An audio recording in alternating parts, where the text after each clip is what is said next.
Hi guys and welcome back to our channel Reveal GK. Now is particular video हम लोग यहाँ पे discuss करने वाले सीडीएस के फिजिक्स के पीवाईक्यूज जो कि हमारे 2019 और 2020 में आए थे। ठीक है, इससे पहले मैं ऑलरेडी 3 वीडियो बना चुका हूँ। ये मेरा 4th वीडियो है इस पर्टिकुलर सीरीज़ का। और उस 3 वीडियो में हम लोग यहाँ पे 2023 के, 2022 के और 2021 के फिजिक्स के पीवाईक्यूज हम लोग ऑलरेडी यहाँ पे डिस्कस कर चुके हैं। और आप अभी यहाँ पे अगर आप फॉलो करते आ रहे हो, आपने देखा होगा कि यहाँ पे कॉन्सेप्ट जो है वो यहाँ पे रिपीट हो रहे हैं।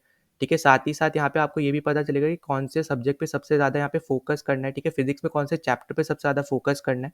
और साथ ही साथ मैं एंड में ये भी बोलना चाहूँगा कि इस पीवाईक्यू सीरीज़ के साथ साथ आप बाकी जो हमारी प्लेलिस्ट है उसको भी यहाँ पे फॉलो कर सकते हो। जैसे हमारे करंट अफेयर से रिलेटेड है, वन टॉपिक वन वीडियो वाला प्लेलिस्ट है, या फिर डिफेंस का प्लेलिस्ट है, सबको आप फॉलो करते रहना। ठीक है, आपके लिए हेल्पफुल ही है ये सब प्लेलिस्ट भी। और साथ ही साथ अगर आप पहली बार चैनल पर आए हो तो सब्सक्राइब जरूर कर देना, लाइक ज़रूर कर देना, और जितना ज़्यादा हो सकता है उतना ज़्यादा शेयर भी कर देना है। ठीक है, और साथ ही साथ एक लास्ट में और चीज़ बोल लूँगा कि यहाँ पे जो हमारे ये पार्ट 4 है, ठीक है, ये फिजिक्स का, ये अब हमारा लास्ट वीडियो होने वाला है यहाँ पे फिजिक्स के पीवाईक्यूज़ का। ठीक है, इसके बाद हम लोग यहाँ पे बायोलॉजी के पीवाईक्यूज़ शुरू करेंगे, क्योंकि इस वीडियो के साथ साथ हम लोग फिजिक्स के पाँचों साल के, पिछले 5 साल के पीवाईक्यूज़ हम लोग ऑलरेडी सॉल्व कर चुके होंगे। ठीक है, इसलिए मैं अब आपको बोल रहा हूँ कि आप प्लेलिस्ट को ज़रूर फॉलो करना। ठीक है, अच्छे से। तो चलो शुरू कर लेते हैं। सो गाइस, पहला क्वेश्चन यहाँ पे आपकी स्क्रीन पे है। तो ये CDS2 2020 का यहाँ पे क्वेश्चन है। ठीक है, if the distance between two object is increase by 2 times, the gravitational force between them will. ठीक है, मतलब बेसिक सा यहाँ पे हम लोग इतने टाइम से हम लोग करते आ रहे हैं। ठीक है, वही सेम टॉपिक बार बार रिपीट हो रहा है, बस वैल्यूज को इधर उधर वो लोग चेंज कर रहे हैं। कभी 2 टाइम्स, कभी 3 टाइम्स, 4 टाइम्स, हाफ। ठीक है, तो इस टाइप से वो लोग कर रहे हैं। तो सेम ही यहाँ पे आपको क्या फॉर्मूला लगाना है, ग्रेविटेशनल फोर्स का यहाँ पे फॉर्मूला लगाना है। ये जी होता है आपका ग्रेविटेशनल कांस्टेंट, m1 m2 आपके मासेस हो गए। ठीक है, फिर आर स्क्वायर जो होता है ये आपका होता है यहाँ पे डिस्टेंस, और इसी को ये बोल रहा है कि ये इंक्रीज हो रहा है 2 टाइम्स। ठीक है, तो आपने एफ अगर ये ले लिया, तो अब हम ले रहे हैं जो हम लोग चेंज कर रहे हैं। ठीक है, इसके हिसाब से तो एफ डैश में ले रहा हूँ। एफ डैश हो गया हमारा G m1 m2 upon twice of whole whole R square. ठीक है, मतलब 2r का होल स्क्वायर, क्योंकि यहाँ पे हमें क्या बोला है, इंक्रीज बाय 2 टाइम्स। ठीक, तो अब यहाँ से हम लोग क्या कर लेंगे, यहाँ पे g m1 m2 upon 4r² बन जाएगा, राइट। अब अगर आप ध्यान से देखो तो जो आपका ये है g m1 m2 r², वो यहाँ पे आपका f है। ठीक है, इतना वाला जो पार्ट है आपका, ये आपका f है। ठीक, तो हम क्या कर लेंगे, f dash equals to 1/4f। ठीक है, इसका मतलब क्या हो गया कि ये डिक्रीज हो रहा है 4 टाइम्स। ठीक है, यहाँ से आपको ये क्लियरली दिख रहा है, तो इसका करेक्ट आंसर होगा आपका डिक्रीज बाय 4 टाइम्स। ठीक है, तो इसका ऑप्शन डी यहाँ पे करेक्ट आंसर है। तो ये बेसिक वही सेम चीज़, यहाँ पे सेम कॉन्सेप्ट बार बार रिपीट हो रहा है। तो इससे आपको ये पता चल रहा है कि ये फॉर्मूला बहुत ज़्यादा इंपॉर्टेंट है। अगर आप ग्रेविटेशनल चैप्टर से कोई भी क्वेश्चन आता है तो ये फॉर्मूला मोस्ट इंपॉर्टेंट फॉर्मूला है। सो नो यहाँ पे नेक्स्ट क्वेश्चन में आपको बोल रहा है कि इफ़ द लीनियर मोमेंटम, ठीक है, linear momentum of a moving object gets doubled due to the application of a force, then its kinetic energy will be. ठीक है, अब हम आपको अगर, मतलब पिछले वीडियोस आप अगर फॉलो करते हुए आ रहे हो तो आपको इजीली यहाँ पे लीनियर मोमेंटम और काइनेटिक एनर्जी का फॉर्मूलाज आपको याद हो गए होंगे। ठीक है, क्योंकि इससे रिलेटेड क्वेश्चन यहाँ पे पूछे जा रहे हैं, इनके फॉर्मूलाज के ऊपर आ रहे हैं क्वेश्चन। ठीक है, तो इसलिए आपको यहाँ पे पता भी होना चाहिए। फिर अगर हम यहाँ पे बात करते हैं सबसे पहले लीनियर मोमेंटम की, ठीक है, तो इसको हम लोग डिनोट करते हैं पी से, और इसका फॉर्मूला होता है मास इंटू वेलोसिटी mv। ठीक, फिर इसी की एसआई यूनिट अगर हम यहाँ पे बात करते हैं तो होती है यहाँ पे केजी मीटर पर सेकेंड। ठीक, अब आपको याद होगा हमने एक क्वेश्चन किया था जहां हमने केजी मीटर पर सेकंड स्क्वायर को न्यूटन में कन्वर्ट किया था। ठीक है, तो वहां पे भी आपको लीनियर मोमेंटम ही फाइंड आउट करना था, तो आपको ये पता होना चाहिए कि केजी मीटर पर सेकंड स्क्वायर, ठीक है, ये आपका होता है न्यूटन। ठीक है, अब यहाँ पे हम बात करते हैं आपका काइनेटिक एनर्जी, क्योंकि यहाँ पे बोल रहा है, तो काइनेटिक एनर्जी का आपका क्या फॉर्मूला होता है, हाफ mv²। ठीक है, यहाँ पे भी मास इंटू वेलोसिटी का स्क्वायर। ठीक है, फिर अब यहाँ पे हम लोग देखते हैं, तो आपको देखो यहाँ पे क्या बताना है, काइनेटिक एनर्जी बताना है, राइट। तो यहाँ पे जो आपका लीनियर मोमेंटम का फॉर्मूला है P equals to M V, तो यहाँ पे आप V की वैल्यू निकाल लो, V आपका हो जाएगा यहाँ पे P अपॉन M। ठीक है, अब यहाँ पे V को पुट कर दो काइनेटिक एनर्जी के फॉर्मूले में, तो यहाँ पे आपका क्या आ जाएगा, kinetic energy equals to half M, फिर यहाँ पे p² भी रहेगा और यहाँ पे आपका m² भी रहेगा। ठीक है, तो m से एक m कट गया, तो यहाँ पे आपका क्या बचा, हाफ p² अपॉन m। ठीक है, मतलब कि मैं शॉर्ट फॉर्म में ऐसे लिख दे रहा हूँ, p² अपॉन 2m। ये आपका एंड में बचा आपका काइनेटिक एनर्जी। ठीक है, अब ये फॉर्मूला आपका बचा। अब यहाँ पे इसने क्या बोला कि अगर आपका लीनियर मोमेंटम डबल हो जा रहा है, ठीक है, अब लीनियर मोमेंटम क्या था, p था हमारा, राइट। तो मतलब कि क्या हो गया इसका कि ये 2p हो जा रहा है। और आपको जो फॉर्मूले में आपको बेसिकली पुट करना है पी की जगह 2p, ठीक है। तो इसका मतलब क्या आ जाएगा, 2p का होल स्क्वायर अपॉन 2m। तो ये आपका बन जाएगा 4p स्क्वायर अपॉन 2m, ठीक है। फिर उसके बाद अगर हम यहाँ पे देखते तो इसको कैंसिल कर दोगे आप, कैंसिल मत करो, इससे अच्छा है हाँ यहाँ पे ऐसा करते हैं, यहाँ पे जो ये आपका वैल्यू है, ठीक है, अगर आप यहाँ पे देखो ध्यान से तो ये आपका काइनेटिक एनर्जी का फॉर्मूला ही आ गया वापस से, ठीक है ये। तो इसका मतलब क्या हो गया, 4 टाइम्स आपका काइनेटिक एनर्जी हो गया, ठीक है। मतलब कि आपका जो हम लोग फाइंड आउट कर रहे थे काइनेटिक एनर्जी डैश, ठीक है, इसको डैश ले लेते हैं। तो जो काइनेटिक एनर्जी डैश है वो आपका यहाँ पे 4 टाइम्स ऑफ काइनेटिक एनर्जी हो गया जो इससे पहले था, ठीक है। और ये डैश मतलब है जो डबल करने के बाद आपका काइनेटिक एनर्जी आया, मैं उसको यहाँ पे काइनेटिक एनर्जी डैश ले रहा हूँ, ठीक है। तो उसका वैल्यूज आपका क्या आ गया, 4 काइनेटिक एनर्जी, मतलब कि 4 टाइम्स यहाँ पे इंक्रीज हो रहा है। तो इसका करेक्ट ऑप्शन क्या होगा, यहाँ पे बी ऑप्शन होगा, इसका करेक्ट आंसर होगा इंक्रीज बाय 4 टाइम्स, ठीक है। तो यहाँ पे भी आप देख रहे हो कि सेम टाइप के फॉर्मुलेज आपसे यहाँ पे पूछे जा रहे हैं, सेम टाइप सेम कॉन्सेप्ट भी यहाँ पे रिपीट हो रहे हैं। नाउ गाइस आपसे नेक्स्ट क्वेश्चन में आपसे यहाँ पे पूछ रहा है कि अल्ट्रा वायलेट लाइट के अकॉर्डिंग आपकी कौन सी स्टेटमेंट यहाँ पे नॉट करेक्ट है, ठीक है, नॉट करेक्ट यहाँ पे पूछ रहा है। तो ये स्टैटिक बेस्ड क्वेश्चन है, तो सबसे पहले आपको यहाँ पे पता होना चाहिए कि अब आपकी अल्ट्रा वायलेट जो लाइट होती है वो आपकी इलेक्ट्रोमैग्नेटिक वेव होती है, तो आपका ये ऑप्शन तो नहीं होगा, ठीक है। मतलब ये होती है, ये याद रखना, ठीक है। जो मैं यहाँ टिक लगा रहा हूँ मतलब कि ये इसके लिए करेक्ट है, क्योंकि आपसे नॉट पूछ रहा है इसलिए मैं आगे यहाँ क्रॉस लगा रहा हूँ, ठीक। फिर it can travel through vacuum, ये भी आपका एकदम करेक्ट ऑप्शन है। और इसकी वेवलेंथ जो होती है यहाँ पे शॉर्टर होती है विजिबल लाइट से, ठीक है। तो ये भी आपका करेक्ट है। अगर मैं यहाँ पे वेवलेंथ की अगर मैं यहाँ पे बात करता हूँ, ठीक है, तो वेवलेंथ में अगर हम देखते हैं तो मैं कुछ यहाँ पे पहले लिख देता हूँ, ठीक है। तो सबसे पहले आती है आपकी गामा रेस, फिर आपकी आती है यहाँ पे एक्स रेस, ठीक है। फिर आपकी आती है यहाँ पे यूवी लाइट जो यहाँ पे जिसकी बात कर रहे हैं, ठीक है, अल्ट्रा वायलेट लाइट आप बोल लो, ठीक है, अल्ट्रा वायलेट रेस। फिर आपकी आती है यहाँ पे विजिबल लाइट। फिर नेक्स्ट आता है आपका इंफ्रारेड रेस, ठीक है। फिर आपके पास आती है नेक्स्ट माइक्रोवेव रेस, या आप बोलो सीधा माइक्रोवेव बोल लो, ठीक है। फिर रेडियो वेव। तो नाउ अब अगर हम यहाँ पे वेवलेंथ की बात करते हैं ना, तो यहाँ पे ये जो वेवलेंथ होगी आपकी ऐसे जाती है, ठीक है। मतलब कि यहाँ पे आपका मिनिमम है और यहाँ पे मैक्सिमम है, ठीक है। तो वेवलेंथ सबसे कम जो वेवलेंथ जिसकी होती है गामा रेस, फिर एक्स रेस, फिर यूवी रेस, फिर विजिबल लाइट, इंफ्रारेड रेस, फिर माइक्रोवेव, ठीक है। उसके बाद फिर हमारा रेडियो वेव। फिर वहीं पे अगर हम बात करते हैं यहाँ पे फ्रीक्वेंसी की, ठीक है, तो फ्रीक्वेंसी इसके अपोजिट हो जाएगी, मतलब कि वो ऐसे हो जाएगी। तो यहाँ ऊपर मैक्सिमम हो जाएगा, नीचे मिनिमम हो जाएगा, ठीक है। तो इसलिए आपका यहाँ पे ये ऑप्शन भी आपका एकदम करेक्ट है। और यहाँ पे लॉन्गिट्यूडनल वेव नहीं होती है, ठीक है। तो ये ऑप्शन आपका यहाँ पे इस पर्टिकुलर क्वेश्चन के हिसाब से आपका ये सही है, क्योंकि ये नहीं होती है, ठीक है। अल्ट्रावायलेट रेज आपकी लॉन्गिट्यूडनल वेव नहीं होती है, ठीक है। तो आपको ये पर्टिकुलर चीज़ समझ में आ गया आई होप कि, ठीक है। आपको ये याद रखना है कि वेवलेंथ कहाँ से किसकी कितनी बड़ी होती है, ये क्वेश्चन आपसे आते हैं, ठीक है। अभी और भी यहाँ पे शायद आ सकता है एक और क्वेश्चन, जहाँ तक मुझे याद आ रहा है एक और क्वेश्चन यहाँ पे पूछा गया था, ठीक है, 2020 या फिर 2019 के पेपर ना। यहाँ पे आपसे इस पर्टिकुलर क्वेश्चन में डायरेक्ट आपसे बस फॉर्मूला पूछ लिया है, ठीक है, रिफ्रैक्टिव इंडेक्स का। तो यहाँ पे आपको क्या दे कि speed of light in air जो है वो यहाँ पे सी से रिप्रेजेंट हो रही है, तो speed of light in medium जो है आपकी वो वी से रिप्रेजेंट हो रही है, ठीक है। तो आपको यहाँ पे पता होना चाहिए था जो आपका रिफ्रैक्टिव इंडेक्स का फॉर्मूला है, इसको हम पहले तो डिनोट करते हैं यू, मतलब म्यू से, ठीक है, आप ऐसे लिखते हैं म्यू। और इसका फॉर्मूला आपका होता है सी अपॉन वी, ठीक है, जहाँ पे सी आपका होता है speed of light in vacuum, ठीक है, जो यहाँ पे आपको दे रखा है वैक्यूम आपको दिया है एयर। फिर दूसरा आपका नीचे में जो वी है ये रिप्रेजेंट करता है speed of light in the medium, ठीक है। तो ये डायरेक्ट आपसे बस यहाँ पे फॉर्मूला पूछा था रिफ्रैक्टिव इंडेक्स का ना। अब हम यहाँ पे नेक्स्ट क्वेश्चन पे चलते हैं। तो यहाँ पे आपको एक ल्यूमिनस ऑब्जेक्ट दे रखा है, ठीक है, जो कि यहाँ पे प्लेस है 40 सेंटीमीटर के डिस्टेंस पे।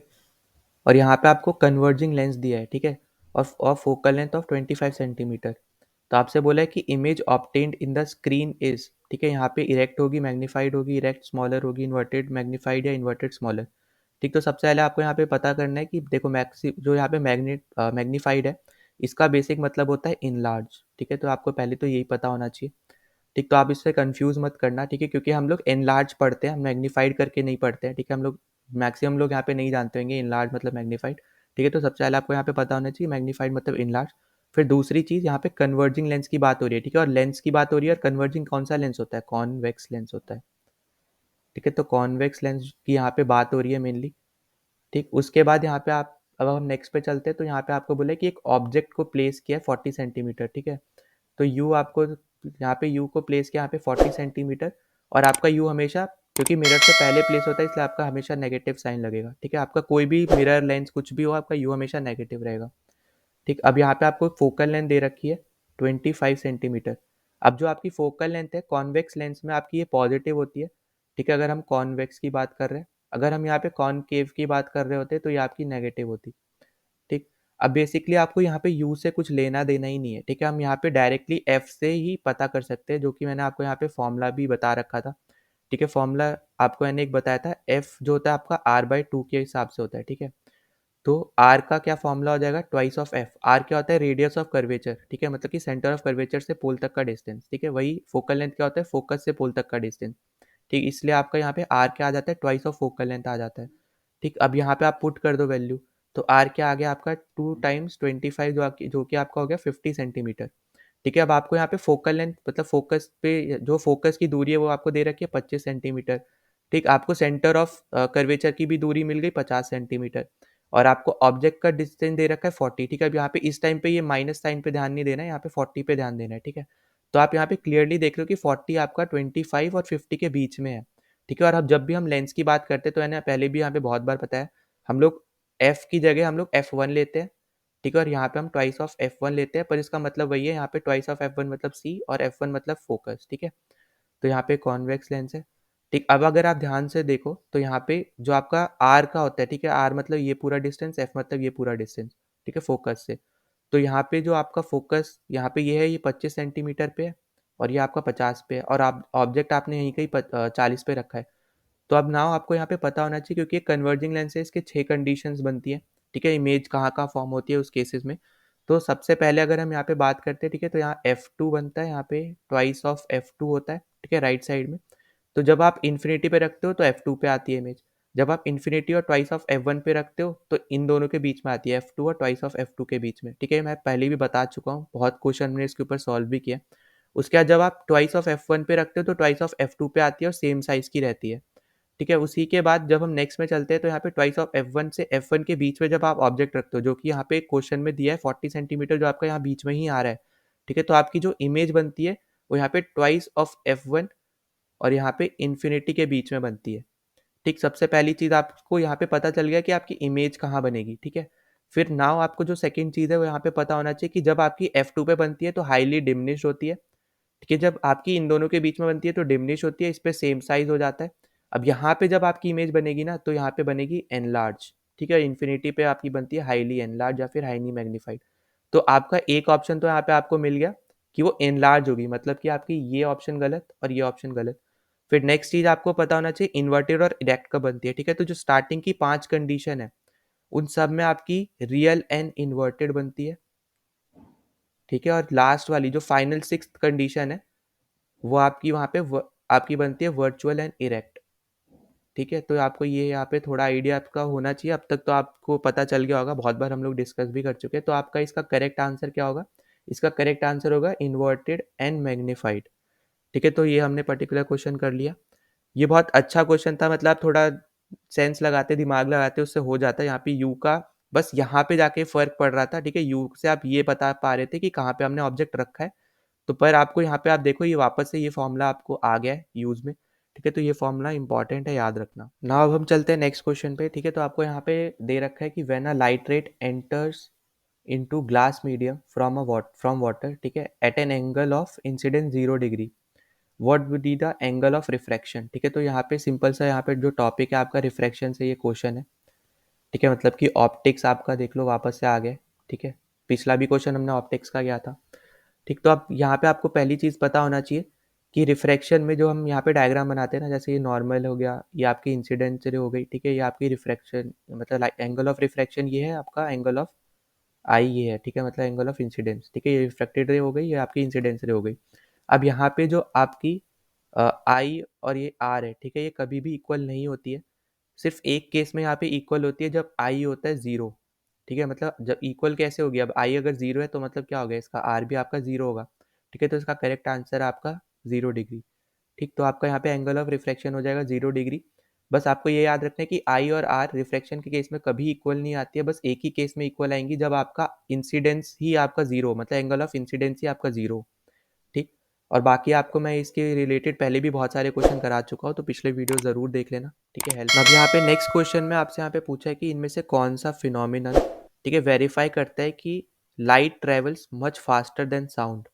ठीक है, अब अगर आप यहाँ ऑप्शन में ही अगर ध्यान से देखो, ठीक है, तो यहाँ पे देखो मिराज का साउंड से कोई लेना देना नहीं है, ठीक है। ट्विंकलिंग ऑफ स्टार्स का भी यहाँ पे ऐसा कुछ लेना देना नहीं है, ठीक। अब आप यहाँ पे फंस सकते हो lightning of a match stick और थंडर स्टॉर्म में, ठीक। अब यहाँ पे अगर आप ध्यान से मतलब सोचो खुद, ठीक है, मतलब यहाँ पे कुछ ये आप बोल सकते हो फैक्ट बेस्ड ही है, ठीक है। यहाँ पे कुछ ज़्यादा कुछ लगाने का ज़रूरत नहीं है, ना कोई फॉर्मूला ना कुछ, ठीक है, बस थोड़ा लॉजिक लगाना है। जब भी आपने यहाँ पे थंडर स्टॉर्म सुना होगा, ठीक है, जब भी थंडर स्टॉर्म देखा होगा, तो लाइट हमेशा पहले आती है, ठीक है, एज कम्पेयर टू साउंड, ठीक है। मतलब आपको बिजली कड़कती हुई पहले दिखेगी, उसके बाद उसकी आवाज़ आएगी, ठीक है, वही आपका थंडर स्टॉर्म होता है। इसका करेक्ट आंसर होगा आपका सी ऑप्शन, ठीक है, थंडर स्टॉर्म। बस छोटा सा यहाँ लॉजिक लगाना था, यहाँ पे और कुछ भी नहीं था, ठीक है। फिर अगर हम यहाँ पे बात करते हैं अगले क्वेश्चन पे, अब हम चलते हैं, ठीक। तो अगले क्वेश्चन में यहाँ पे आपको दे रखा है कि which one of the following combinations of source and screen would produce sharpest shadow of an opaque object, ठीक है। तो यहाँ पे आपसे पूछा है बेसिकली कि सोर्स क्या होना चाहिए और स्क्रीन कैसी होनी चाहिए कि शार्पेस्ट शेडो आपको देखने को मिले, ठीक है। तो अगर आपने यहाँ पे ये भी आपका देखो ऑप्टिक्स का ही टॉपिक है, ठीक है। अगर आपने यहाँ पे डिफ्रैक्शन ऑफ लाइट पढ़ा होगा, ठीक है, तो डिफ्रैक्शन ऑफ लाइट में क्या होता है कि एक आपका पॉइंट सोर्स होता है, ठीक, उसके सामने आप एक ऑपेक ऑब्जेक्ट रख देते हो, ठीक। जब आप ऐसा ऑब्जेक्ट रख देते हो तो लाइट जो होती है बैंड होके पीछे अगर मान लो यहाँ पे कुछ है, तो इतना पार्ट आपका यहाँ पे शेडो बन जाती है, ठीक है, डार्केट शेडो बन जाती है, और बाकी आपको यहाँ पे लाइट रेस दिखती है, ठीक है, मतलब लाइट दिखती है। तो यहाँ पे आपका जो ऑप्शन करेक्ट होगा, ठीक है, वो होगा आपका point source and an opaque screen, ठीक है। मतलब कि आपका ए ऑप्शन जो है यहाँ पे करेक्ट ऑप्शन है कि आप पॉइंट सोर्स रख रहे हो और साथ ही साथ एक ऑपेक स्क्रीन रख रहे हो, ठीक। ये आपका यहाँ पे टॉपिक है ऑप्टिक्स। ऑप्टिक्स में डिफ्रैक्शन ऑफ लाइट अगर आपने कॉन्सेप्ट पढ़ा होगा तो इससे इजीली सॉल्व कर सकते थे। नाउ अब यहाँ पे चलते हैं नेक्स्ट क्वेश्चन पे। तो यहाँ पे आपसे पूछा है कि ये जो आपको लेंस दे रखे हैं, इनमें से कौन सा लेंस लाइट रेस को सबसे ज़्यादा एंगल पे बैंड करेगा, ठीक है। तो सबसे पहले तो आपको यहाँ पे पता होना चाहिए कि जो आपको ये प्लस माइनस दे रखा है, ठीक है, पावर्स, तो यहाँ पे जो पावर होती है कॉन्वेक्स लेंस की वो हमेशा प्लस होती है, ठीक है। फिर आपकी जो पावर होती है कॉनकेव लेंस की वो हमेशा माइनस होती है, ठीक है। तो इससे आपको ये पता चल रहा है कि जो आपको शुरू के दो दे रखे हैं कॉन्वेक्स लेंस है, और नीचे के दो आपको जो दे रखे हैं कॉनकेव लेंस है, ठीक है। फिर आपने एक फॉर्मूला पढ़ा है कि power equals to 1 upon focal length, ठीक है। तो यहाँ पे आपको ये पर्टिकुलर फॉर्मूले से आप यहाँ पे क्या बता सकते हो बेसिकली कि यहाँ पे इसको आप ऐसे समझ सकते हो कि अगर आपको यहाँ पावर ये फोकल लेंथ दे रखा है मीटर में, ठीक है, तो आपका ये फॉर्मूला हो जाएगा। फिर एक अलग से एक फॉर्मूला होता है कि पावर इक्वल्स टू 1/100/f, ठीक है। मतलब कि ये होता है जब जब आपकी फोकल लेंथ सेंटीमीटर में दे रखी हो, ठीक है। तो ये दोनों फॉर्मूले इंपॉर्टेंट है, याद करके रखना, ठीक। अब यहाँ पे नेक्स्ट चीज़ आपको पता होना चाहिए कि कॉन्वेक्स लेंस को हम लोग कन्वर्जिंग लेंस बोलते हैं, ठीक है। कन्वर्जिंग मतलब क्या होता है कि एक पॉइंट पे आके ना लाइट रेज मिल जाती है ऐसे, ठीक है। डाइवर्जिंग होता है कि यहाँ से सेपरेट हो रही है, मतलब अलग अलग जा रही है, ठीक है। तो आज कॉनकेव को हम लोग बोलते हैं डाइवर्जिंग। हम यहाँ पे लेंस की बात कर रहे हैं, ठीक है। मिरर में एक केस उल्टा हो जाएगा, ठीक। फिर यहाँ पे आपका डाइवर्जिंग जो लेंस होता है वो होता है आपका कॉन्वेक्स कॉनकेव लेंस, ठीक है। नाउ नेक्स्ट चीज़ जो यहाँ पे हम लोग देखते हैं, तो यहाँ पे अब हम यहाँ पे ना पावर को पुट करके देखते हैं इस पर्टिकुलर फॉर्मूले में, ठीक। तो अब यहाँ पे अगर हम 2 डायोप्टर यहाँ पे पावर आपकी होगी 2, ठीक है। फिर 100/फोकल लेंथ, तो आपकी यहाँ पे एफ जो होगा वो आ जाएगा यहाँ पे 50 सेंटीमीटर, ठीक। फिर आप आपके पास है 2.5, ठीक है। तो आप सबसे पहले ना ट्राई करना बड़ी को ही पुट करके, ठीक है। तो 2.5 इक्वल्स टू 100/f जो कि आपका आ जाएगा 40 सेंटीमीटर, ठीक। अब हम सिर्फ यहाँ पे पॉजिटिव चेक करेंगे क्योंकि जो आपके नेगेटिव होते हैं ना, ये हमेशा इनका एंगल जो है पॉजिटिव से कम होता है, ठीक है। इतना आपको याद रखना है कि नेगेटिव की जो नेगेटिव पावर अगर आपको दे रखा है तो उनका एंगल हमेशा कम होगा एज कम्पेयर टू पॉजिटिव, ठीक है। तो यहाँ पे जो आपका करेक्ट ऑप्शन होगा वो ऐसे होगा आपका ऑप्शन बी, ठीक है, lens with power plus 2.5 dioptre, ठीक। क्योंकि आप यहाँ से अगर देखो, यहाँ से आप पता क्या कर पा रहे हो कि जितना ज़्यादा पावर हो रहा है उतना उतना कम फोकल लेंथ हो रहा है, ठीक है। जितना कम फोकल लेंथ होगा उतना ज़्यादा लाइट रेज आपकी यहाँ पे बेंड करेंगी, ठीक है। तो और वो लार्जेस्ट एंगल पे बेंड करेंगी, ये आपको याद रखना है, ठीक है। तो इसका करेक्ट आंसर है आपका option B, lens with power plus 2.5। Now यहाँ पे नेक्स्ट क्वेश्चन में आपसे पूछ रखे कि एक्स रेज के अकॉर्डिंग यहाँ पे, ठीक है, आपको प्रॉपर्टीज दे रखी है 4, इनमें से कौन सी एक्स रेज की प्रॉपर्टी नहीं है, ठीक है। तो सबसे पहली चीज़ आपको यहाँ पे पता होना चाहिए कि एक्स रेज कभी भी इलेक्ट्रिक फील्ड, ठीक है, यहाँ पे लिख दे रहा हूँ, electric field and magnetic field, ठीक है, इन दोनों से कभी भी यहाँ पे डिफ्लेक्ट नहीं होते हैं, ठीक है, नॉट डिफ्लेक्टेड। मतलब कि क्या होगा, एक्सरेज कभी भी electric field and magnetic field से डिफ्लेक्ट नहीं होते। क्यों नहीं होते? क्योंकि डज नॉट कैरी चार्ज, ठीक है, मतलब कोई भी वो चार्ज कैरी नहीं करते, इसलिए वो डिफ्लेक्ट नहीं होते इलेक्ट्रिक फील्ड और मैग्नेटिक फील्ड से, ठीक है। तो अगर आप यहाँ ध्यान से देखो, पहला ही ऑप्शन आपको दे रखा है कि they are deflected by electric field, तो ये आपका गलत ऑप्शन है, और यही मतलब ऐसा समझ लो ये गलत ऑप्शन है और यही आपका इस पर्टिकुलर क्वेश्चन का राइट ऑप्शन है, ठीक है। क्योंकि यहाँ पे प्रॉपर्टी के हिसाब से गलत है, पर यहाँ ऑप्शन के हिसाब से यहाँ पे आपका राइट है, क्योंकि आपसे यहाँ पे नॉट पूछा है, ठीक है। फिर नाउ नेक्स्ट में अगर आप देखोगे कि they are not deflected by magnetic field, तो ये आपकी प्रॉपर्टी होती है, ठीक है। They have high penetration in length in matter, ये भी सही है। Their wavelength is much smaller than the visible light, ठीक है, ये भी अभी मैंने आपको पिछला ही करके दिखाया था, जहाँ पे मैंने वेवलेंथ और साथ ही साथ फ्रिक्वेंसी बताई थी कुछ रेज की, ठीक है। तो वो जो मैंने आपको बताया है ना कि गामा रेज, एक्स रेज, फिर ultraviolet rays, visible raise, infrared rays, फिर आपके आते हैं माइक्रोवेव, ठीक है, फिर उसके बाद रेडियो वेव। तो ये आपको फॉर्मेट इसी तरीके से याद होना चाहिए, और आपको पता होना चाहिए कि मिनिमम वेवलेंथ किसकी है, मैक्सिमम वेवलेंथ किसकी है, या फिर फ्रिक्वेंसी किस तरीके से ऊपर नीचे जाती है, ठीक है। तो ये इंपॉर्टेंट है, ये आपको यहाँ पे पता होना चाहिए। फिर अब हम चलते हैं नेक्स्ट क्वेश्चन पे। तो ना नेक्स्ट क्वेश्चन में यहाँ पे आपको दे रखा है कि इनमें से क्या चीज़ सही नहीं है about image form by a plane mirror, ठीक है। तो सबसे पहली चीज़ आपको यहाँ पे पता होना चाहिए कि कोई भी मिरर हो, ठीक है, वो आपकी हमेशा वर्चुअल इमेज बनाती है, ठीक है, हमेशा आपकी क्या बनाती है, वर्चुअल इमेज बनाती है। कोई भी मिरर हो, ठीक है, प्लेन हो, स्पेरिकल हो, ठीक है, कॉन्वेक्स मिरर हो, कॉनकेव मिरर हो, हमेशा वर्चुअल इमेज बनाएगी। वहीं पे आपका जो कैमरा होता है, ठीक है, कैमरा, फ़ोन कैमरा या डीएसएलआर जो भी आप बोल लो, वो आपका रियल इमेज बनाता है, ठीक है। तो इसका करेक्ट आंसर आपका वैसे होगा सी, ठीक है, क्योंकि यहाँ पे आपसे नॉट पूछा है, ठीक है। क्वेश्चन बड़े ध्यान से पढ़ना है कि नॉट कहाँ पे पूछा है, कहाँ पे नहीं, ठीक है। अब यहाँ पे इन्होंने हाईलाइट दे दिया, पर अगर ये हाईलाइट नहीं होता तो आप गलत मार्क कर सकते थे, ठीक है। और अगला चीज़ यहाँ पे देखो, बाकी सब जो है इसकी प्रॉपर्टीज होती है, ठीक है, सेम साइज बनता है, ठीक। उसके बाद लेटरली इन्वर्टेड का मतलब क्या होता है कि जैसे मान लो यहाँ पे ये मिरर है, यहाँ पे आप खड़े हो, अगर आप मान लो राइट हैंड ऊपर करते हो ना, तो मिरर में आपको अपोजिट हैंड दिखेगा, मतलब इस साइड का हैंड आपको दिख रहा है कि इधर वाली खड़ा हो रहा है, पर रियलिटी में अगर आप खुद सोचो तो वो आपका लेफ्ट हैंड है, राइट।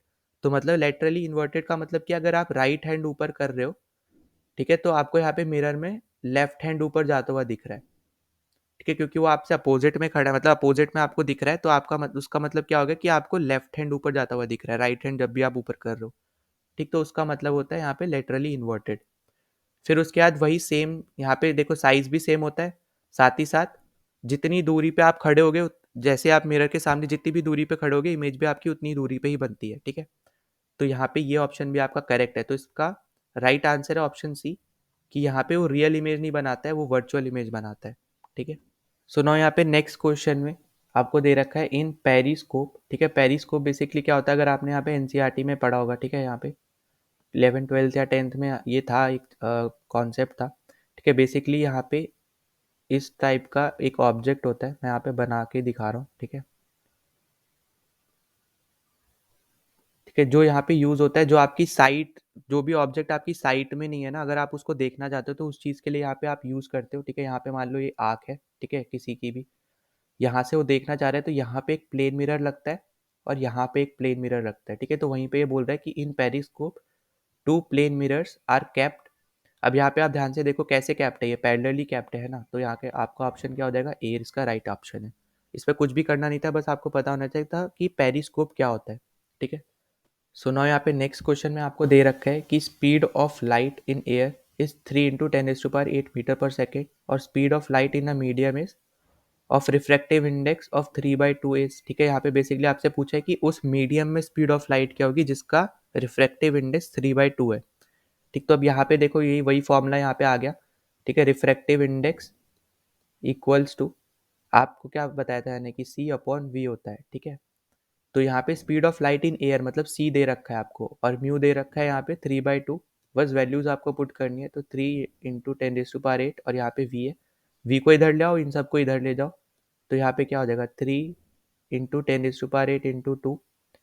10⁸ और ये सब v के इक्वल है, ठीक है। v इक्वल टू 3 × 10⁸ 2/3, 3 से 3 कैंसिल, तो आपका v क्या आ गया 2 × 10⁸, ठीक है, तो इसका करेक्ट आंसर है आपका A option, 2 × 10⁸ metre per second. ठीक है, तो यहाँ पे डायरेक्ट बस फॉर्मूला आपको पता होना चाहिए था कि रिफ्रैक्टिव इंडेक्स का क्या फॉर्मूला होता है, उसमें बस वैल्यूज पुट करनी थी और आप इजीली यहाँ पे फाइंड आउट कर सकते थे यहाँ पे क्या आंसर। नाउ देखो यहाँ पे वही सेम चीज़ वापस यहाँ पे आपसे पूछ लिया कि इनमें से किसकी शॉर्टेस्ट वेवलेंथ है। ठीक है, तो मैं आपको यहाँ वापस से एक बार बता दे रहा हूँ। सबसे पहले आती है आपकी गामा रेज, ठीक है, फिर आती है आपके पास एक्स रेज, फिर यूवी रेज, ठीक है, फिर विजिबल लाइट, पूरा लिख दे रहा हूँ, ठीक है, फिर विजिबल लाइट, उसके बाद फिर इंफ्रारेड, फिर माइक्रोवेव, ठीक है, माइक्रोवेव के बाद आती है आपके पास रेडियो वेव। ठीक है, अब यहाँ पे आप अगर ध्यान से देखो, ठीक है, मैंने आपको जैसे बताया था कि जो वेवलेंथ होती है जिसको हम लैम्डा से डिनोट करते हैं, तो वो आपकी यहाँ पे इंक्रीजिंग ऑर्डर में दे रखी है, मतलब कि यहाँ पे आपकी मिनिमम है और यहाँ पे आपकी मैक्सिमम है। ठीक है, मतलब यहाँ पे इंक्रीज होती आ रही है। तो आप अगर ध्यान से देखो, यहाँ पे आपसे पूछा है कि शॉर्टेस्ट वेवलेंथ किसकी है। ठीक है, तो रेडियो वेव तो हो ही नहीं सकती है, तो सबसे मैक्सिमम है, ये हटा दो आप। ठीक है, उसके बाद यहाँ पे अगर हम बात करते हैं इंफ्रारेड रेज, ठीक है, यहाँ पे देखो आप ध्यान से, रेडियो वेव के ऊपर माइक्रोवेव, उसके ऊपर ही इंफ्रारेड आ गई, तो ये भी आपकी नहीं होगी। उसके ऊपर फिर यहाँ पे ऑप्शन में आपको दे रखा है विजिबल एक दे रखा है और एक यूवी दे रखा है, तो विजिबल भी नहीं होगी, तो इसका आंसर क्या होगा, यूवी होगी। ठीक है, यूवी रेज। तो आपका ऑप्शन यहाँ पे डी करेक्ट है। आपको ये जो इंक्रीजिंग ऑर्डर है ना, ये पता होना चाहिए। ठीक है, तो ये आपका इंक्रीजिंग ऑर्डर है वेवलेंथ के हिसाब से, फ्रीक्वेंसी में इसका उल्टा हो जाएगा। ठीक है, तो उस केस में आपका जो मैक्सिमम होगा वो यहाँ पे होगा और मिनिमम आपका यहाँ पे होगा। ठीक है, जैसे आपको पता है कि ये दोनों इन्वर्सली रिलेशनल, मतलब रिलेशन में इन्वर्सली प्रोपोर्शनल होते हैं। ठीक है, तो इससे आपको बस ये पर्टिकुलर फॉर्मेट याद रखना है कि कौन सी यहाँ पे मिनिमम है, मैक्सिमम है, और ये आपको नाम याद रखने हैं। ठीक है, increasing order. Now next question पे आप देख रहे हो कि यहाँ पे वापस से कॉन्सेप्ट बेस्ड आ गया। ठीक है, तो यहाँ पे आपसे पूछा है कि the unit of force constant के ऑफ अ स्प्रिंग इज। ठीक है, तो वैसे इसका करेक्ट आंसर आपका है न्यूटन पर मीटर। अब मैं आपको यहाँ पे प्रूफ करके भी दिखा दे रहा हूँ। ठीक है, तो प्रूफ करने के लिए आपको यहाँ पे पहले तो पता होना चाहिए कि फोर्स क्या होती है स्प्रिंग के केस में। ठीक है, मैं आपको फोर्स एस ऐसे लिख दे रहा हूँ। ठीक है, इसको मैं शॉर्ट फॉर्म में ऐसे लिखूंगा, एफ एस, मतलब कि फोर्स ऑफ स्प्रिंग। ठीक है, तो इससे आप ये पता कर लेना।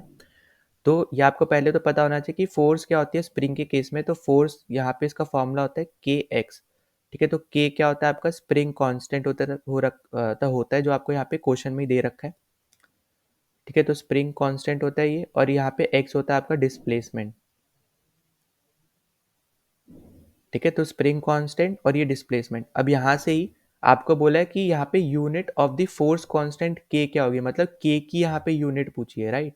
तो आपको ये इस फॉर्मूले को के रिस्पेक्ट में कर देना है, मतलब क्या कहने का है कि K equals to force of spring upon X हो जाएगा। ठीक है, यहाँ पे ऐसे ले लो आप, फोर्स अपॉन एक्स हो जाएगा। ठीक है, अब आपको जैसे पता है कि फोर्स की यूनिट क्या होती है, न्यूटन होती है। डिस्प्लेसमेंट की यूनिट क्या होती है, मीटर होती है। मैं पहले भी बता चुका हूँ पिछले वीडियोज़ में। ठीक है, वो नहीं देखे तो देख लेना। तो इससे आप क्या देख पा रहे हो कि यहाँ पे के की जो यूनिट होगी वो होगी आपकी न्यूटन पर मीटर। ठीक है, तो यही आपका आंसर है। नाउ देखो, ये वापस से सेम क्वेश्चन यहाँ पे रिपीट हो गया। ठीक है, आपसे यहाँ पे पूछा है the property of the sound wave that determines the pitch of the sound. ठीक है, तो यहाँ पे पिच से रिलेटेड क्वेश्चन पहले भी हम यहाँ पे कर चुके हैं। तो यहाँ पे जैसे मैं आपको दो डायग्राम के थ्रू मैंने पहले भी समझाया था, वापस से मैं समझा दे रहा हूँ। ठीक है, मान लो आपकी एक वेव है और यहाँ पे ये आपकी दूसरी वेव है। ठीक है, अब यहाँ पे आप अगर देखते हो तो ये ऊपर वाले पार्ट को हम लोग बोलते हैं क्रेस्ट और इसको बोलते हैं हम लोग ट्रफ। ठीक है, तो ये सेम चीज़ यहाँ पे भी है। ठीक है, ये ऊपर वाले पार्ट को क्रेस्ट, इस वाले को ट्रफ, क्रेस्ट ट्रफ ऐसे।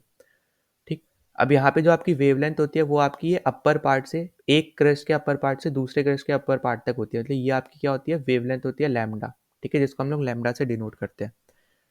और नाउ ये आपको पता होना चाहिए कि जो आपका पिच होता है, ठीक, जो आपकी पिच होती है वो इन्वर्सली प्रोपोर्शनल होती है वेवलेंथ के। ठीक है, तो अब यहाँ से आप एक चीज़ पता कर पा रहे हो कि अगर ये इन्वर्सली प्रोपोर्शनल है वेवलेंथ के, तो यहाँ पे जो पिच होगी वो डायरेक्टली प्रोपोर्शनल होगी यहाँ पे फ्रीक्वेंसी के।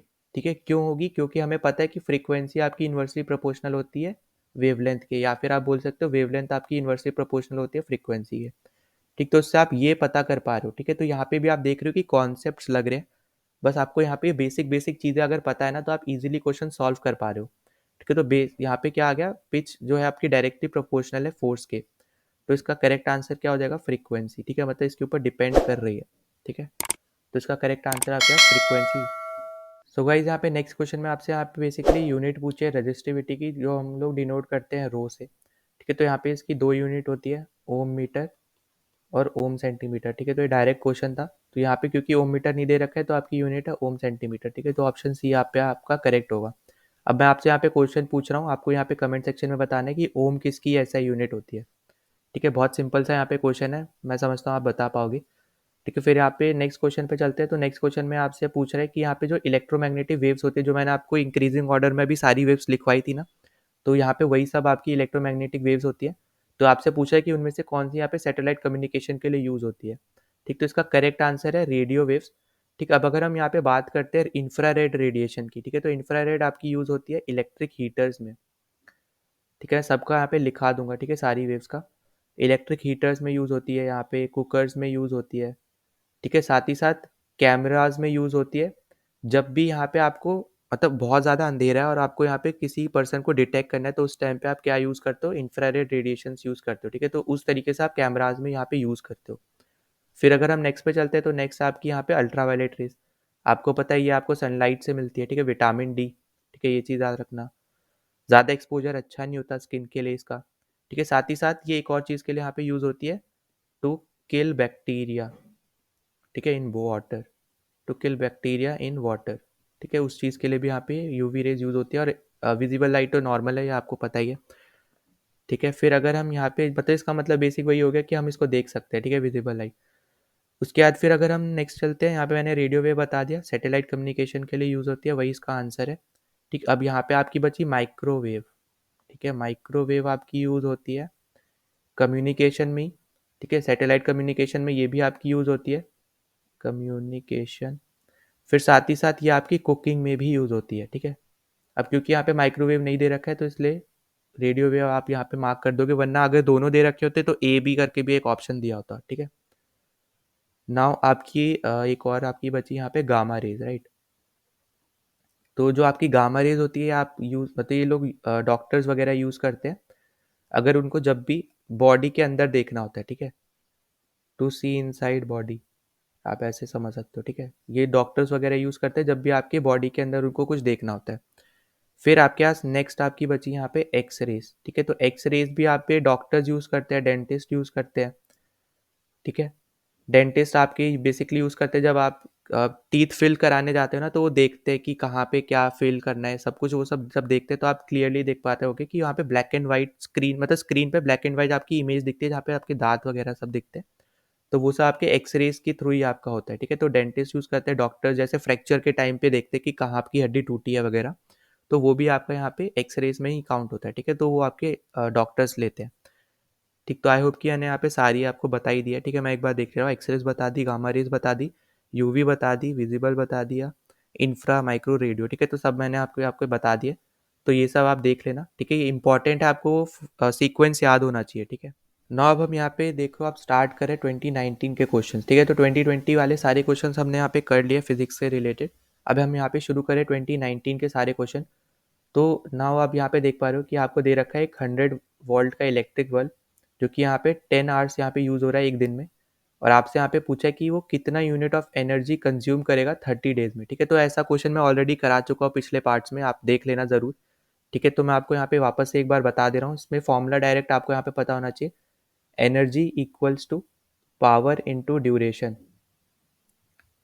ठीक है, तो आपको यहाँ पे पावर दे रखी है 100 वाट, ड्यूरेशन में यहाँ पे आपसे बोल रहा है कि ये 10 आवर्स पर डे यूज़ हो रहा है।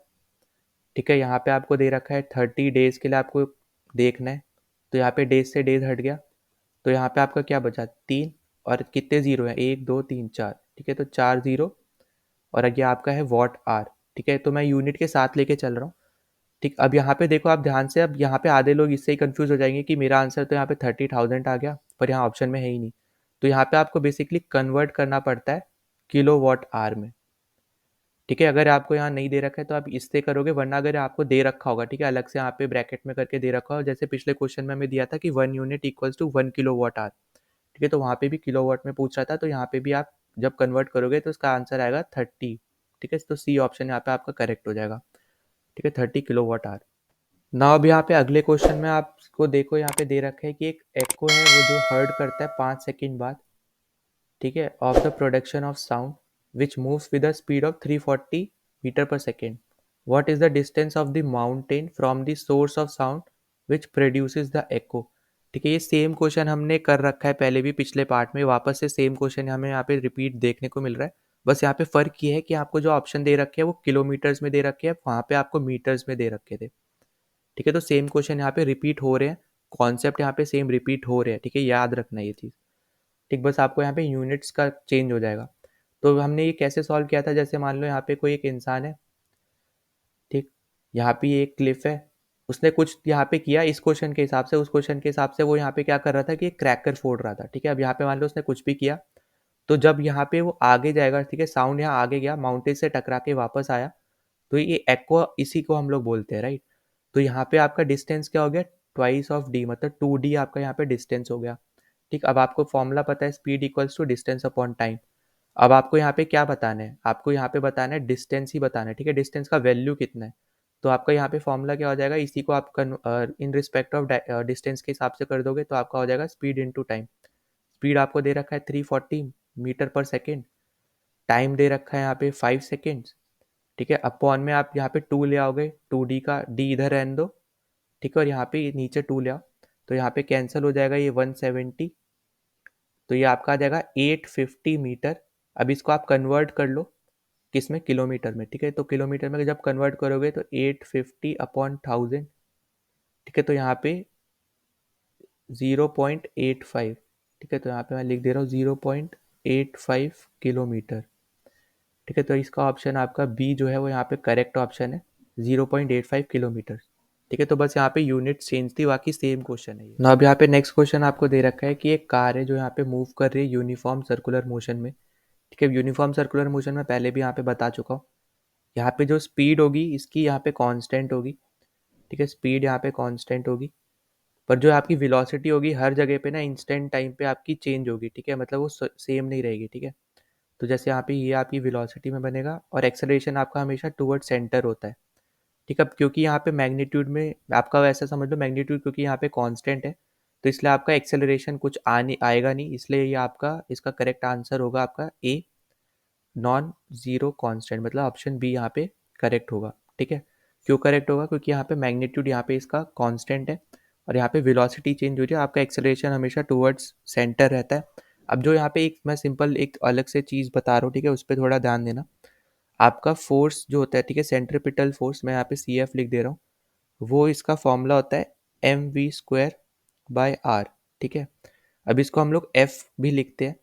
ठीक, तो आपको पता है कि एफ का क्या फॉर्मूला होता है, एम ए।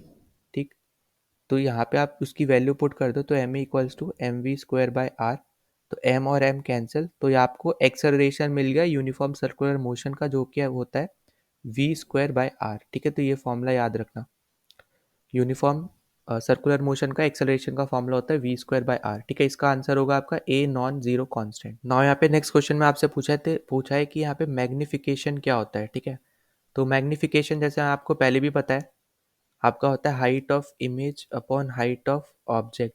ठीक है, तो हाइट ऑफ इमेज को आप क्या बोल सकते हो, कि आप उसको ऑब्जर्व कर रहे हो। ठीक है, मतलब कि आपका एक्चुअल साइज नहीं है, वो आप उसको ऑब्जर्व कर रहे हो। ठीक है, और जो ऑब्जेक्ट है, हाइट ऑफ ऑब्जेक्ट, वो आपका एक्चुअली में एक्चुअल साइज है। ठीक है, क्योंकि आपके पास ऑब्जेक्ट है पहले से, आपके पास उसका साइज पता है, पर इमेज का क्या साइज होगा आप उसको ऑब्जर्व कर रहे हो। ठीक है, तो यहाँ पे बस टर्मिनोलॉजीज के साथ थोड़ा खेलना है। तो इसका करेक्ट आंसर आपका हो जाएगा कि observed size of specimen upon actual size. ठीक है, तो इसका आंसर है आपका ऑप्शन बी, जो इसका यहाँ पे करेक्ट ऑप्शन होगा। ठीक, अगर हम यहाँ पे अब नेक्स्ट क्वेश्चन में चलते हैं, तो नेक्स्ट क्वेश्चन में आप यहाँ पे देख रहे हो, आपको दे रखा है एक टाइम डिस्टेंस का ग्राफ दे रखा है। ठीक है, मैं यहाँ पे बना दे रहा हूँ। तो यहाँ पे आपको एक्स एक्सिस पे टाइम दे रखा है, वाई एक्सिस पे आपको यहाँ पे डिस्टेंस दे रखा है। आपको बोला है कि एक ऑब्जेक्ट है जो यहाँ पे रेस्ट पे है, मान लो कि वो यहाँ पे एक एक्स किलोमीटर चला है, यहाँ पे रेस्ट पे है, यहाँ पे आपका टाइम है। ठीक, अब यहाँ पे जब भी टाइम बढ़ता रहेगा वो यहाँ पे आपका रेस्ट पे ही है, राइट। तो इसका मतलब क्या आएगा, यहाँ पे एक पैरेलल लाइन बनेगी। ठीक है, तो इसका करेक्ट आंसर आपका होगा ऑप्शन बी, पैरेलल लाइन, मतलब कि आपका हॉरिजॉन्टल लाइन। ठीक है, पैरेलल, हॉरिजॉन्टल, वर्टिकल आपकी ऐसी बनती है। ठीक है, तो यहाँ पे इसका मतलब क्या होगा कि अगर टाइम जितना भी बढ़ता रहे, क्योंकि ऑब्जेक्ट यहाँ पे रेस्ट पे है, तो टाइम इसका कोई फर्क नहीं पड़ेगा। ठीक है, तो आपकी एक पैरेलल लाइन बनेगी, स्ट्रेट लाइन बनेगी। ठीक है, तो ये आपका ऑप्शन बी यहाँ पे हॉरिजॉन्टल करेक्ट है। अगला क्वेश्चन देखो आप, यहाँ पे थोड़ा कॉन्सेप्ट बेस्ड है। ठीक है, अच्छा क्वेश्चन है, ठीक क्वेश्चन है। यहाँ पे आपसे बोला है कि if the speed of moving magnet inside a coil increases then the electric current in the coil. ठीक है, तो सबसे पहले आपको यहाँ पता होना चाहिए कि मैग्नेट और जो आपका कॉइल है, ठीक है, इसकी वजह से आपका यहाँ पे करंट प्रोड्यूस होता है। ठीक है, पहली चीज़। ठीक है, करंट प्रोड्यूस किसकी वजह से होता है? आपका मैग्नेट और यहाँ पे कॉइल की वजह से। फिर दूसरा चीज़ कि यहाँ पे जो वोल्टेज प्रोड्यूस होता है वो यहाँ पे तब होता है जब यहाँ पे मैग्नेट जो है ना, जो यहाँ पे आपको ऑप्शन में दे मतलब यहाँ पे क्वेश्चन में दिया है कि magnet moves inside a coil. ठीक है, तो इसकी वजह से आपका क्या होता है कि वोल्टेज प्रोड्यूस होता है। ठीक है, अब यहाँ पे जब भी वोल्टेज मैक्सिमम कब होगा, मतलब बढ़ेगा कब? ठीक है, इंक्रीज कब होगा? जब भी आपका जो ये मैग्नेट है ये यहाँ पे स्पीड अप हो जाएगा, मतलब और भी ज़्यादा स्पीड में यहाँ पे मूव करने लगेगा। ठीक है, मूव करने लगेगा, स्पीड अप हो जाएगा। ठीक है, तो उस केस में आपका जो वोल्टेज है बहुत ज़्यादा इंक्रीज होगा, और इसी को हम लोग इलेक्ट्रोमैग्नेटिक इंडक्शन भी बोलते हैं। ठीक है, तो यहाँ पे आपको जो दे ही रखा है कि मैग्नेट इनसाइड अ कॉइल। ठीक है, याद रखना इनसाइड अ कॉइल की यहाँ पे बात हो रही है, तब हम इसको क्या बोलते हैं? इलेक्ट्रोमैग्नेटिक इंडक्शन बोलते हैं। ठीक, तो यहाँ पे मैंने आपको बता दिया कि जब भी मैग्नेट या तो मूव करेगा फास्टर तब यहाँ पे वोल्टेज बढ़ेगा, या फिर जो आपकी यहाँ पे कॉइल है उसके जो टर्न्स है ना ये और भी ज़्यादा हो जाएंगे, मतलब इससे भी बढ़ते रहेंगे। ठीक है, इससे ज़्यादा ऐड हो जाएंगे और ज़्यादा बढ़ जाएंगे, तो उस केस में भी आपका वोल्टेज बढ़ता है।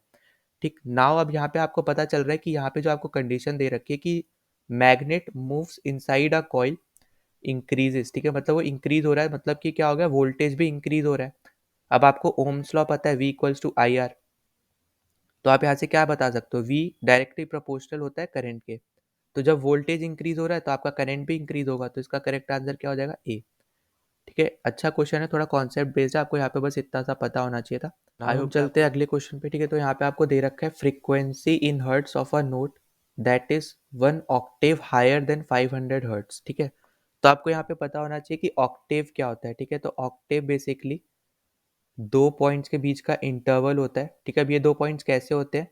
तो यहाँ पे जो सेकंड पॉइंट है, ठीक है, इसकी जो फ्रीक्वेंसी होगी वो हमेशा फर्स्ट वाले पॉइंट से ज़्यादा होगी। ठीक है, अगर इसकी फ्रीक्वेंसी एफ है तो सेकंड वाले की फ्रीक्वेंसी हमेशा 2f होगी, और इसी इन दोनों पॉइंट्स के बीच के डिस्टेंस को हम लोग ऑक्टेव बोलते हैं। ठीक है, इंटरवल को हम लोग ऑक्टेव बोलते हैं। ठीक है, आप ऐसा समझ सकते हो, इंटरवल हम लोग यहाँ पे बात कर रहे हैं। ठीक, तो यहाँ पे आपको पहले वाले की फ्रीक्वेंसी दे रखी है 500, इसको बस 2 से मल्टीप्लाई कर दो, आपका आ जाएगा 1000 हर्ट्स। ठीक है, तो ये डायरेक्ट आता, तो बस आपको ये पता होना चाहिए था कि ऑक्टेव क्या होता है। ऑक्टेव वो होता है इन ऐसे दो पॉइंट्स के बीच का इंटरवल होता है जहाँ पे अगर एक की फ्रीक्वेंसी, पहले वाले की फ्रीक्वेंसी अगर एफ दे रखी है, तो जो सेकेंड पॉइंट होगा उसकी फ्रीक्वेंसी पहले वाले से डबल होगी। ठीक है, ट्वाइस ऑफ एफ होगी।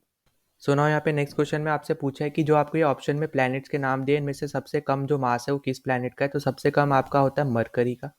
ठीक है, ये चीज़ आपको याद रखनी है, तो उसका करेक्ट आंसर आपका डी। ठीक है, मैं आपको यहाँ पे फॉर्मेट लिख दे रहा हूँ, सीक्वेंस लिख दे रहा हूँ। ठीक है, सबसे कम मरकरी, फिर होता है आपका यहाँ पे मार्स, फिर आता है आपके पास वीनस। ठीक है, फिर होता है अर्थ, उसके बाद आता है यहाँ पे यूरेनस, फिर आता है यहाँ पे नेपच्यून। ठीक है, फिर यहाँ पे सैटर्न, और फिर आता है यहाँ पे आपका जुपिटर। ठीक है, तो यहाँ पे मास भी देख लो, साइज के अकॉर्डिंग भी देख लो, तो और यहाँ पे आपका ये सेम सीक्वेंस रहेगा। ठीक है, तो minimum to maximum, minimum to maximum. ठीक है, तो इस हिसाब से आप याद रख सकते हो, सबसे कम होता है आपका यहाँ पे मरकरी, इसी का ये करेक्ट आंसर है आपका ऑप्शन नंबर डी। ठीक है, उसके बाद अब नेक्स्ट क्वेश्चन पे चलते हैं। तो यहाँ पे आपसे पूछा है कि इनमें से कौन सा स्टार नियरेस्ट है यहाँ पे अर्थ से। ठीक है, तो सबसे पहले आपको यहाँ पे पता होना चाहिए कि जो यहाँ पे स्टार नियरेस्ट है वो है आपका यहाँ पे एल्फा सेंचुरी।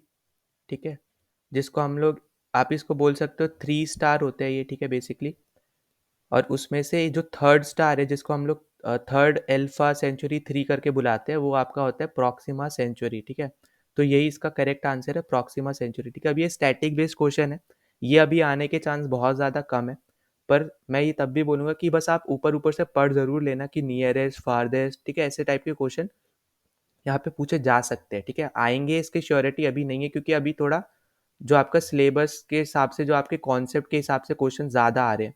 ठीक है, फॉर्मूला बेस्ड ज़्यादा आ रहे हैं। ठीक है, फैक्ट बेस्ड थोड़े से कम आ रहे हैं। फिर अगर हम यहाँ पे बात करते हैं सीरियस की, ठीक है, तो ये जो है ये आपका ब्राइटेस्ट स्टार है। ठीक है, ब्राइटेस्ट स्टार है आपका, या फिर हम इसको और भी नाम से जानते हैं, इसको हम बुलाते हैं डॉग स्टार। ठीक है, या फिर एल्फा कैनिस मेजोरिस। ठीक है, ये 3 नाम से हम लोग इस पर्टिकुलर को स्टार को बुलाते हैं। फिर नेक्स्ट आपका यहाँ पे आर्क्टूरस, ये भी आपका ब्राइटेस्ट स्टार है, पर ब्राइटेस्ट किस सेंस में है? ये ब्राइटेस्ट है आपका यहाँ पे, एक कॉन्स्टलेशन होता है बूट्स करके। ठीक है, कॉन्स्टलेशन के ऊपर यहाँ पे पहले भी क्वेश्चन आए हैं। ठीक है, तो आपको पता होना चाहिए कि कॉन्स्टलेशन क्या होता है। तो यहाँ पे कॉन्स्टलेशन है आपका बूट्स, उसका ये ब्राइटेस्ट स्टार है, और ओवरऑल की बात करते हैं तो 4th ब्राइटेस्ट स्टार है। ठीक है, फिर यहाँ पे जो स्पीका है ये भी आपका ब्राइटेस्ट स्टार है, पर ये किसका ब्राइटेस्ट स्टार है? ये आपका एक कॉन्स्टलेशन होता है वर्गो। ठीक है, विर्गो या वर्ग जो भी बोल लो आप।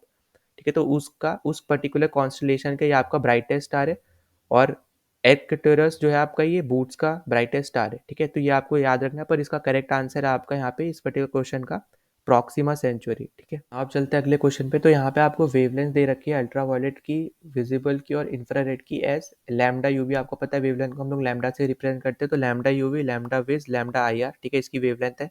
आपसे पूछा इन चारों कंडीशन में कौन सी यहाँ पे करेक्ट है, तो आपको सीक्वेंस याद होना चाहिए। हमें इतने अभी इसी पर्टिकुलर वीडियो में मैं 2-3 बार करा चुका हूँ। ठीक है, सबसे पहले गामा, फिर एक्सरे, फिर यूवी, फिर विजिबल, फिर इंफ्रा, फिर यहाँ पे माइक्रो, फिर रेडियो। ठीक है, अब यहाँ पे इन तीनों में अगर हम बात करते हैं तो सबसे छोटी जो होगी वो यहाँ पे यूवी की होगी, क्योंकि जो वेवलेंथ होती है वो यहाँ पे मिन टू मैक्स यहाँ पे जाती है। ठीक है, इस पर्टिकुलर सीक्वेंस में। ठीक, फ्रीक्वेंसी अपोजिट जाती है, मिन टू मैक्स यहाँ पे जाती है लैम्डा में। ठीक है, जो कि आपका वेवलेंथ है। तो यहाँ पे सबसे कम जो होगी यूवी की, तो सबसे कम अगर आप देखो तो सब में ऐसे दे रखा है, पर यहाँ पे अगर आप साइन के हिसाब से देखते हो, ठीक है, तो आपका बी और सी तो ऐसे ही गलत हो गया। ठीक है, सबसे बड़ी नहीं होगी, सबसे छोटी होगी पहली चीज़। दूसरी, इन तीनों में अगली जो होगी वो होगी आपकी विजिबल की। तो यहाँ पे इन्होंने यहाँ पे इंफ्रारेड दे दी, तो ये गलत हो गया। ऑप्शन डी आपका इस पर्टिकुलर क्वेश्चन का सही आंसर है। ठीक है, तो आप इस पर्टिकुलर सीक्वेंस से ही आप ये क्वेश्चन लगा सकते हैं। नाउ हम चलते हैं अगले क्वेश्चन पे। तो यहाँ पे आपको दे रखा है एक इलेक्ट्रॉन और एक प्रोटॉन है। ठीक है, जो कि यहाँ पे स्टार्ट हो रहा है रेस्ट से और एक्सेलरेटेड हो जा रहा है through potential difference of 100 kW। ठीक है, the final speed of electron and proton आपको दे रखा है वी और वी। ठीक, तो यहाँ पे आपसे बोला है कि इनमें से कौन सी स्टेटमेंट यहाँ पे करेक्ट है। ठीक है, 4 यहाँ पे स्टेटमेंट्स दिए हैं, इनमें से कौन सी यहाँ पे आपकी करेक्ट है। तो सबसे पहले तो यहाँ पे आपको पता होना चाहिए कि वर्क डन, ठीक है, मैं WD लिख दे रहा हूँ वर्क डन को। तो वर्क डन आपका होता है चार्ज इनटू पोटेंशियल डिफरेंस। ठीक है, ये भी ठीक अच्छा क्वेश्चन है। ठीक है, यहाँ पे ध्यान से सुनना। तो वर्क डन आपका होता है चार्ज इनटू पोटेंशियल डिफरेंस।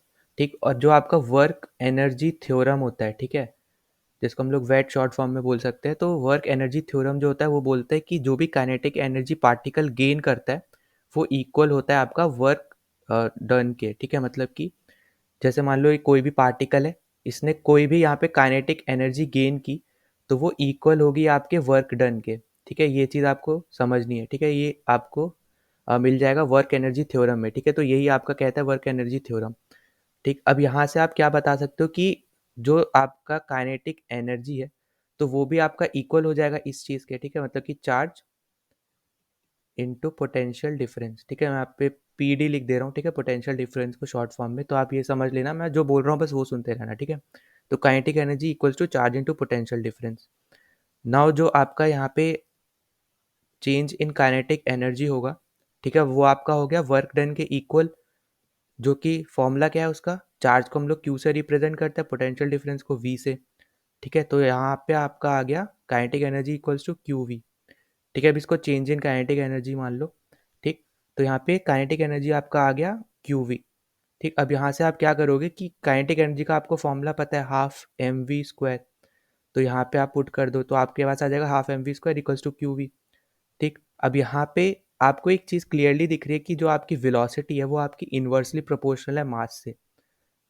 ठीक है, वेलोसिटी आपकी इन्वर्सली प्रोपोर्शनल है मास से। मास से कैसे कि अगर आप मास को इधर भेज दो और 2 को इधर भेज दो, ठीक है, तो V के रिस्पॉन्ड में अगर आप देखोगे तो जो आपका मास होगा वो इन्वर्सली प्रोपोर्शनल होगा। ठीक है, वेलोसिटी के। ठीक, तो अब इस चीज़ से आप क्या पता कर सकते हो कि जिसका भी यहाँ पे मास कम है, ठीक है, जिसका मास कम है उसकी वेलोसिटी ज़्यादा है। ठीक है, यहाँ पे आपसे वेलोसिटी ही पूछ रहा है एक टाइप से, है ना, स्पीड यहाँ पे पूछ रहा है, तो यहाँ पे VE VP पे दे रखा है।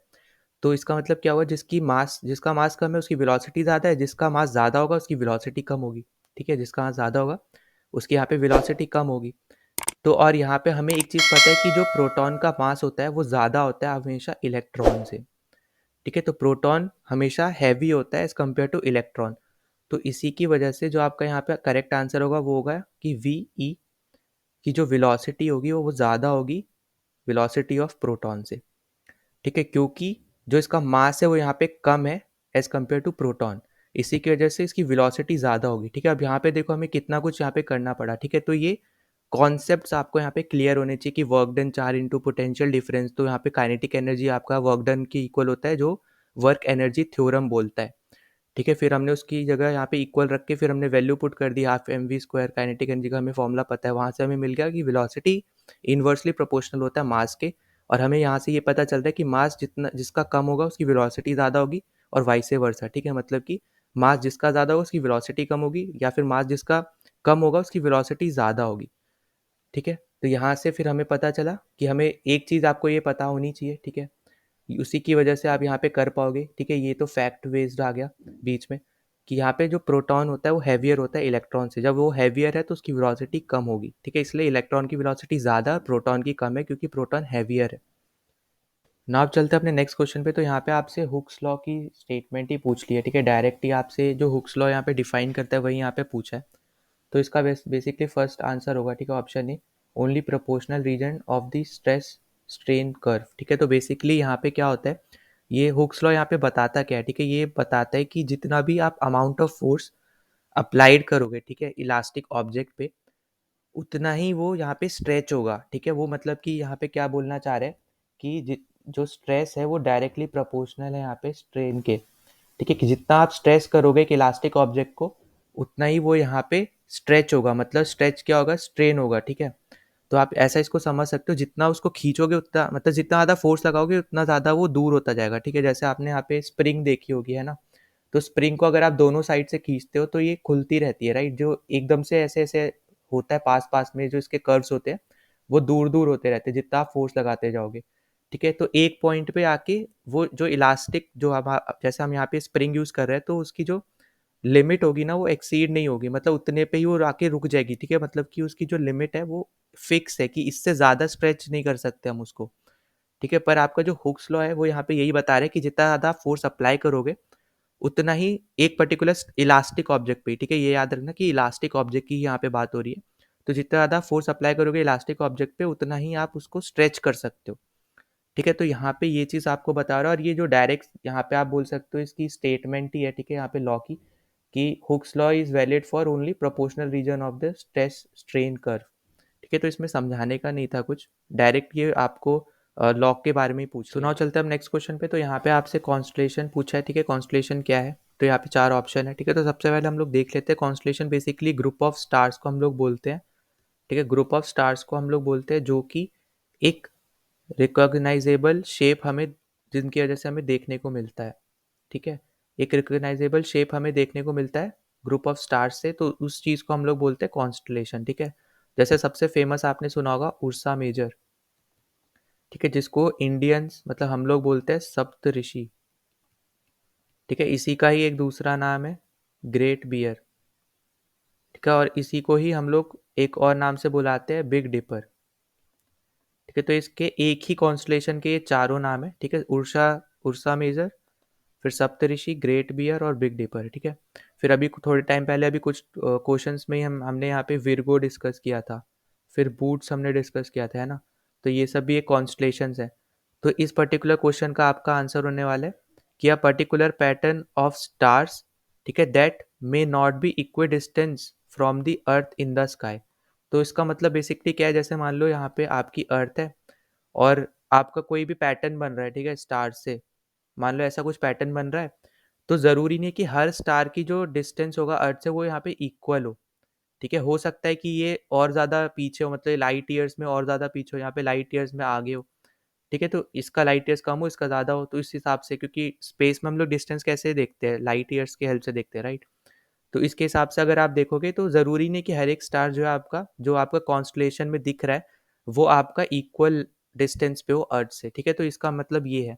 इस पर्टिकुलर पॉइंट का, और यही यहाँ पे आपका सही है, ठीक है, क्योंकि यहाँ पे पहला ऑप्शन दे दिया particular pattern of equidistance star, तो इक्वी डिस्टेंस तो होता नहीं है, ठीक है। Particular pattern of planets of our solar system, planets नहीं स्टार का होता है, ठीक है, ये चीज़ याद रखना।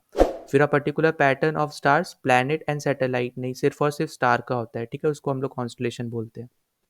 सो ना यहाँ पे नेक्स्ट क्वेश्चन में आपसे पूछ रखा है कि which one of the following is the correct sequence of passage of light in the compound microscope, ठीक है। तो माइक्रोस्कोप में लाइट किस तरीके से आगे जाती है, मतलब सबसे पहले कहाँ आती है फिर कहाँ आती है, ऐसे करके, ठीक है। तो सबसे पहले मैं आपको यहाँ बता दूँ, ठीक है, तो यहाँ पे सबसे पहले जो है लाइट सोर्स से लाइट आती है, ठीक है। उसके बाद आपकी लाइट जाती है यहाँ पे कंडेंसर पे, ठीक है। कंडेंसर के बाद यहाँ पे जाती है स्पेसिमेन पे, ठीक है, जो भी आप टेस्ट करना चाहते हो वो सब, ठीक है। तो स्पेसिमेन होल्डर भी एक होता है यहाँ पे माइक्रोस्कोप में। फिर उसके बाद आपकी यहाँ पे लाइट रह जाती है ऑब्जेक्टिव लेंस पे, ठीक है। फिर ऑब्जेक्टिव लेंस के बाद जाती है इंटरमीडिएट इंटरमीडिएट इमेज पे, ठीक है। इंटरमीडिएट इमेज के बाद आपकी लाइट जाती है यहाँ पे बॉडी ट्यूब पे, और बॉडी ट्यूब के बाद आपकी लाइट यहाँ पे जाती है आई पीस लेंस, ठीक है, आई पीस लेंस, और लास्ट में जाती है हमारी ह्यूमन आई पे, ठीक है। तो बेसिकली अब यहाँ से क्या कहने का मतलब है कि अगर आपको देखो, यहाँ सबसे पहले लाइट जाएगी लाइट सोर्स से, फिर वहाँ से कंडेंसर पे जाती है, जिसकी वजह से ही आप समझ पा रहे हो कि यहाँ पे लाइट फॉल करती है यहाँ पे स्पेसिमेन पे कंडेंसर की वजह से ही, ठीक है। फिर स्पेसिमेन के बाद आपकी जो लाइट है वहाँ पे रिफ्लेक्ट होती है, मतलब रिफ्लेक्ट होके यहाँ पे स्पेसिमेन पे गिरती है, ठीक है, कंडेंसर से। और उसके बाद फिर आपकी यहाँ पे जो लाइट रेज है फिर वो ऑब्जेक्टिव लेंस पे जाती है, ऑब्जेक्टिव लेंस के बाद एक इमेज बनती है, ठीक है। और वो इमेज हमेशा याद रखना, जो भी यहाँ पे इमेज बनेगी ना वो हमेशा रियल एंड इन्वर्टेड बनती है, ठीक है। तो रियल एंड इन्वर्टेड हमेशा आपकी यहाँ पे इमेज बनेगी, और उसके बाद यहाँ पे बॉडी ट्यूब पे जाती है, फिर आई पीस लेंस पे जाती है, और आई पीस लेंस की हेल्प से ही हम लोग, ह्यूमन आई की हेल्प से हम लोग ये पर्टिकुलर इमेज को देख पाते हैं, ठीक है। ह्यूमन आई आप रखोगे आई पीस लेंस के सामने, तो उसकी वजह से ही आप जो इमेज बननी है वो यहाँ पे देख पाते हो, ठीक है। तो यहाँ पे आप देख सकते हो कि सबसे पहले तो यहाँ पे कंडेंसर आएगा, ठीक है, ऑप्शन के हिसाब से, तो आपका ये बी और डी ये सब गलत हो गया, ठीक है। फिर कंडेंसर में अगर हम आगे बढ़ते हैं तो ऑब्जेक्टिव लेंस आएगा, ठीक है, तो वो अभी एकदम सही चल रहा है, ऑब्जेक्टिव लेंस है दोनों में। फिर नेक्स्ट जो है यहाँ पे इंटरमीडिएट इमेज यहाँ पे दे नहीं रखा है, फिर नेक्स्ट दे रखा है बॉडी ट्यूब, तो यहाँ पे आप देखो बॉडी ट्यूब कहाँ पे आ रहा है, इसमें आ रहा है, ठीक है। तो ऑप्शन सी आपका यहाँ पे करेक्ट होगा, कंडेंसर, ऑब्जेक्टिव लेंस, फिर बॉडी ट्यूब, फिर आई पीस, ठीक है। आई पीस हमेशा लास्ट में आएगा, बस ह्यूमन आई से पहले आएगा, ठीक है। तो ये बस आपको यहाँ पे सीक्वेंस पता होना चाहिए कि यहाँ पे क्या सीक्वेंस है, और याद रखना कि रियल एंड इन्वर्टेड इमेज ही बनती है हमेशा माइक्रोस्कोप में। आई होप कि सारे क्वेश्चन आपको अच्छे से समझ में आ गए हो। अब यहाँ पे हमने फिजिक्स के सारे क्वेश्चंस पिछले 5 साल के हमने सॉल्व कर लिए हैं, ठीक है, सारे पीवाईक्यूज हमने यहाँ पे सॉल्व कर लिए हैं। अब हम नेक्स्ट वीडियो में हम लोग शुरू करेंगे बायोलॉजी, ठीक है। अब मैं आपसे एक क्लास में एक चीज़ बोलना चाहूँगा कि आप ज़रूर प्लेलिस्ट को फॉलो करना, ठीक है, बाकी पार्ट्स नहीं देखे तो यहाँ पे लिंक डिस्क्रिप्शन में भी है प्लेलिस्ट का, साथ ही साथ आई बटन पे भी मैं डाल दूंगा यहाँ पे, ठीक है। तो आप ज़रूर जाके प्लेलिस्ट को फॉलो करना, हम सारे क्वेश्चन सारे पीवाईक्यूज पिछले 5 साल के हम लोग यहाँ पे सॉल्व करने वाले हैं, ठीक है। तो आपके लिए बहुत ज़्यादा बेनिफिशियल है ये। फिर साथ ही साथ अगर आपने अभी तक हमारे चैनल को सब्सक्राइब नहीं किया तो सब्सक्राइब कर देना, जितना ज़्यादा हो सकता है उतना ज़्यादा शेयर कर देना, और वीडियो को लाइक कर देना। साथ ही साथ कोई सजेशन हो तो आप वो भी दे सकते हो कमेंट सेक्शन में, ठीक है। तो चलो मिलते हैं नेक्स्ट वीडियो में। जय हिंद।